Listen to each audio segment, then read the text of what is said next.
മാവേലിക്കരയിൽ LDF അട്ടിമറി പ്രവചിച്ച് 24 pre poll survey. Ernakulam, Malappuram, Kannur മണ്ഡലങ്ങൾ UDF നിലനിർത്തുമെന്നാണ് സർവേയിൽ പങ്കെടുത്ത കൂടുതൽ പേരും അഭിപ്രായപ്പെട്ടത്. ഏറ്റവും കൂടുതൽ സാമ്പിൾ പരിശോധനയുടെ പിൻബലത്തിലാണ് തെരഞ്ഞെടുപ്പിന്റെ സാധ്യതകൾ സംബന്ധിച്ച് 24 പ്രവചനങ്ങൾ മുന്നോട്ട് വയ്ക്കുന്നത്.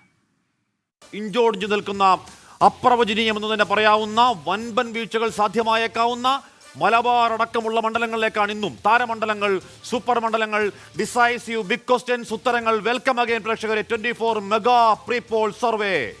അസംബ്ലിയിൽ ഇടത് ആധിപത്യമാണെങ്കിലും പാർലമെന്റിൽ UDFന്റെ കൊടിക്കുന്നിൽ സുരേഷ് കൊടികുത്തി വാഴുന്ന മണ്ഡലമാണ് മാവേലിക്കര. എന്നാൽ ഇത്തവണ മത്സരം കടുക്കും. LDF കളത്തിലിറക്കിയ യുവനേതാവ് CA അരുൺകുമാറിന് അനുകൂലമാണ് സർവേ ഫലം. സർവേയിൽ പങ്കെടുത്ത 43.2% പേരുടെ പിന്തുണ അരുൺകുമാറിന് ലഭിച്ചു. കൊടിക്കുന്നിലിന് 40.1%, NDA സ്ഥാനാർത്ഥി ബൈജു കലാശാലയ്ക്ക് 15.1%-യും പിന്തുണയാണുള്ളത്. മലപ്പുറത്ത് ഇത്തവണയും അട്ടിമറി സാധ്യതയില്ലെന്നാണ് പ്രവചനം. UDFന്റെ ET മുഹമ്മദ് ബഷീറിന് അനുകൂലമായാണ് 51.8% പേർ സർവേയിൽ അഭിപ്രായം പങ്കുവച്ചത്.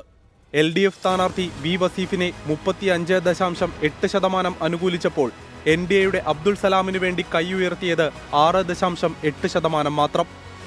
UDFന്റെ കോട്ടകളിലൊന്നായ എറണാകുളത്തും മാറ്റത്തിന് സാധ്യതയില്ലെന്നാണ് സൂചന. സർവേയിൽ പങ്കെടുത്തവരിൽ 46.2% ഹൈബി ഈഡനെയും 37.8% LDF സ്ഥാനാർത്ഥി KJ ഷൈനിനെയും 12.9% NDAയുടെ KS രാധാകൃഷ്ണനെയും പിന്തുണച്ചു. കണ്ണൂരിൽ ഇഞ്ചോടിഞ്ചു പോരാട്ടമാണ്. UDF സ്ഥാനാർത്ഥി K സുധാകരനെ 45.5 പേർ അനുകൂലിച്ചപ്പോൾ 43.8% പേരാണ് LDFന്റെ MV ജയരാജന് സാധ്യത പ്രവചിച്ചത്. NDAയുടെ C രഘുനാഥിനെ അനുകൂലിച്ചത് 9.4% പേർ. 12 മണ്ഡലങ്ങളിലെ സർവേ ഫലം പുറത്തു വന്നപ്പോൾ 8 മണ്ഡലങ്ങളിൽ UDFനും 4 മണ്ഡലങ്ങളിൽ LDFനുമാണ് മുൻതൂക്കം. Election desk 24.